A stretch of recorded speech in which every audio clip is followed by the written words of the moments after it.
7 मई 2025 रात के ठीक 1:44 पाकिस्तान के पंजाब प्रांत में एक शहर है बहावलपुर। यहाँ की गलियां उस वक्त सुनसान थीं। लोग गहरी नींद में थे, लेकिन आसमान में कुछ था जो न दिखता था न सुनाई देता था। और फिर धमाका। एक नहीं, दो नहीं, 9 अलग अलग जगहों पर लगभग एक साथ भारत की मिसाइलें और ड्रोन अपने निशाने पर उतर चुके थे। बहावलपुर, मुरीद के मुजफ्फराबाद, कोटली, बाग, एक के बाद एक पाकिस्तान और पाकिस्तान अधिकृत कश्मीर के आतंकी ठिकाने धूल में मिल रहे थे। ये कोई सपना नहीं था, ये कोई फिल्म नहीं थी, ये था ऑपरेशन सिंदूर, भारत का सबसे साहसी, सबसे सटीक और सबसे ऐतिहासिक सैन्य प्रहार, जो 1971 के बाद पहली बार पाकिस्तान की जमीन पर हुआ था। लेकिन ये ऑपरेशन अचानक नहीं हुआ था। इसके पीछे था खून, दर्द, एक वादा और 22 अप्रैल 2025 की वो दोपहर जिसे भारत कभी नहीं भूल सकता। 22 अप्रैल 2025 दोपहर के करीब 2 बजे जम्मू कश्मीर की बैसारन घाटी, जिसे लोग मिनी स्विट्जरलैंड कहते हैं, हरे भरे मैदान, बर्फ से ढकी चोटियां और सैकड़ों पर्यटक जो अपने परिवार के साथ उस खूबसूरत जगह का आनंद ले रहे थे। तभी अंधाधुंध गोलियां, लश्कर तैयबा और द रेजिस्टेंस फ्रंट के आतंकवादियों ने निहत्थे पर्यटकों पर हमला किया। 26 लोग मारे गए, जिनमें ज्यादातर हिंदू पुरुष थे, जिन्हें धर्म पूछकर, पहचान कर, अलग करके गोली मारी गई। औरतों को उनके पतियों के सामने विधवा बनाया गया। बच्चों ने अपने बाप की लाश देखी।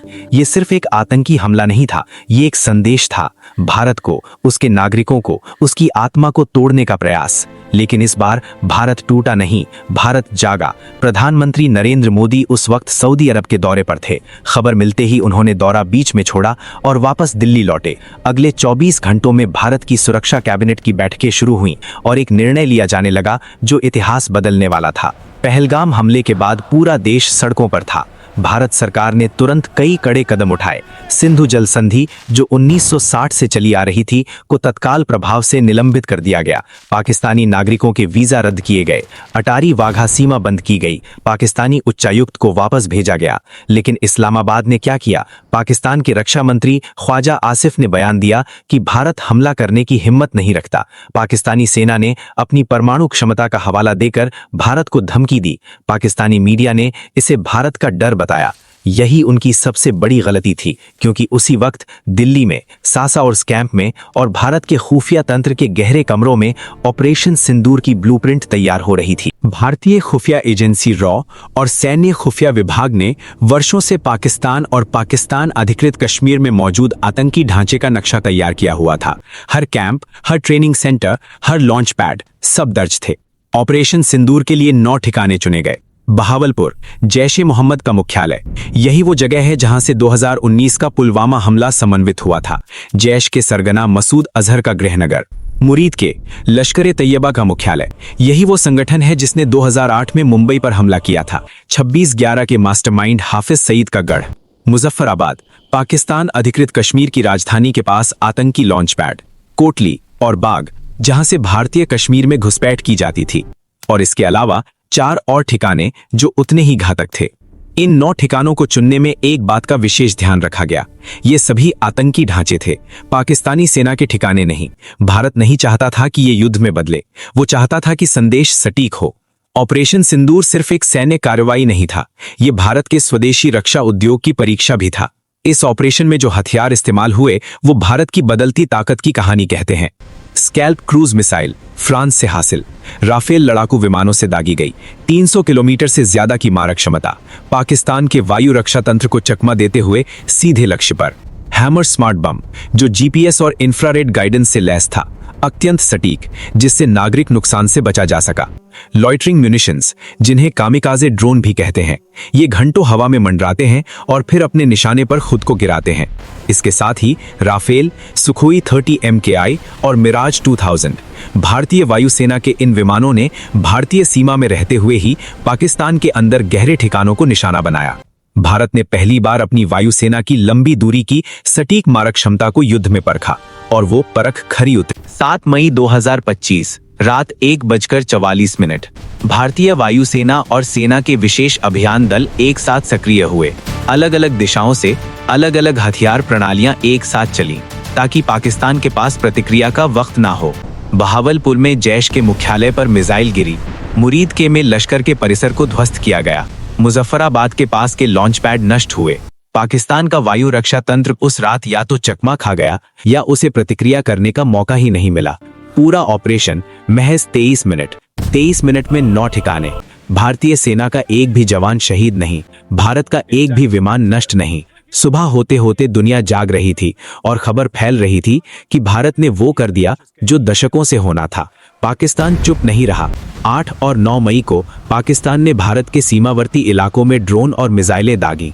जम्मू, पठानकोट, अमृतसर और राजस्थान के कुछ हिस्सों को निशाना बनाने की कोशिश हुई, लेकिन यहाँ भारत की एक और ताकत सामने आई, S-400 ट्रायम्फ वायु रक्षा प्रणाली। रूस से हासिल इस प्रणाली ने पाकिस्तानी ड्रोन और मिसाइलों को हवा में ही नष्ट किया। साथ में भारत की स्वदेशी आकाश मिसाइल प्रणाली भी सक्रिय थी। पाकिस्तान के हमले बड़े पैमाने पर विफल रहे। इसके साथ ही 8 और 9 मई की रात भारतीय वायुसेना ने पाकिस्तान के कम से कम 3 एयरबेस को नुकसान पहुंचाया। नूर खान एयरबेस, रफीकी एयरबेस और मुरीद एयरबेस। इन पर हुए हमलों ने पाकिस्तान की वायुसेना को रक्षात्मक स्थिति में धकेल दिया। पाकिस्तान के F-16 और JF-17 विमान उड़े जरूर, लेकिन वे भारत की वायु रक्षा को तोड़ नहीं पाए। जब ऑपरेशन सिंदूर की खबर फैली, दुनिया की सरकारें हरकत में आ गईं। अमेरिका ने भारत से संयम बरतने की अपील की, लेकिन साथ ही पाकिस्तान से आतंकवाद पर कार्रवाई की मांग भी की। अमेरिकी विदेश मंत्री मार्को रूबियो ने दोनों देशों से बातचीत की। रूस ने स्थिति पर गहरी चिंता जताई और कूटनीतिक समाधान की बात कही। चीन, जो पाकिस्तान का सबसे बड़ा समर्थक है, ने पाकिस्तान की संप्रभुता का हवाला दिया और भारत की कार्रवाई की आलोचना की। लेकिन फ्रांस, इजराइल और कई यूरोपीय देशों ने भारत के आतंकवाद विरोधी रुख को समझा और खुलकर भारत का समर्थन किया। सबसे महत्वपूर्ण, संयुक्त राष्ट्र में भारत के स्थायी प्रतिनिधि ने स्पष्ट किया कि ये ऑपरेशन संयुक्त राष्ट्र चार्टर के अनुच्छेद 51 के तहत आत्मरक्षा का अधिकार था। दुनिया ने सुना और इस बार ज्यादातर देशों ने भारत को रोकने की कोशिश नहीं की। 10 मई 2025, 4 दिनों की सैन्य कार्रवाई के बाद अमेरिकी मध्यस्थता से भारत और पाकिस्तान के बीच संघर्ष विराम की घोषणा हुई। अमेरिकी उपराष्ट्रपति JD वेंस और विदेश मंत्री मार्को रूबियो ने दोनों पक्षों से संपर्क किया।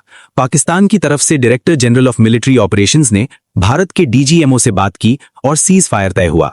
लेकिन भारत की शर्त साफ थी, ये संघर्ष विराम तभी तक रहेगा जब तक पाकिस्तान आतंकी ढांचे को समाप्त करने की दिशा में ठोस कदम उठाएगा। प्रधानमंत्री मोदी ने राष्ट्र को संबोधित करते हुए कहा कि ऑपरेशन सिंदूर अभी रुका है, खत्म नहीं हुआ। और ये वाक्य पाकिस्तान के लिए एक चेतावनी बन गया। ऑपरेशन सिंदूर का नाम सिर्फ एक नाम नहीं था। सिंदूर वो प्रतीक है जो एक भारतीय स्त्री के सुहाग का प्रतीक है। पहलगाम में जिन महिलाओं के पतियों को मारा गया था, उनके मांग का सिंदूर उजड़ा था।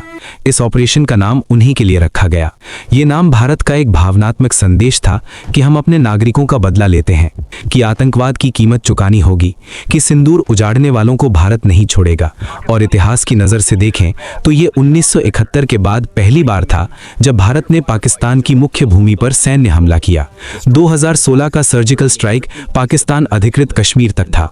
2019 का बालाकोट हमला भी पाकिस्तान की मुख्य भूमि के करीब था, लेकिन ऑपरेशन सिंदूर ने बहावलपुर और मुरीद के जैसे पाकिस्तान के पंजाब प्रांत के शहरों को निशाना बनाया। ये एक नई लकीर थी जो भारत ने खींची थी। ऑपरेशन सिंदूर के बाद दक्षिण एशिया का भू राजनीतिक नक्शा पहले जैसा नहीं रहा। भारत ने दुनिया को दिखाया कि वो एक जिम्मेदार परमाणु शक्ति भी है और एक निर्णायक सैन्य शक्ति भी। उसने सटीकता से निशाना साधा, नागरिकों को बचाया और एक सीमित उद्देश्य के साथ ऑपरेशन को अंजाम दिया।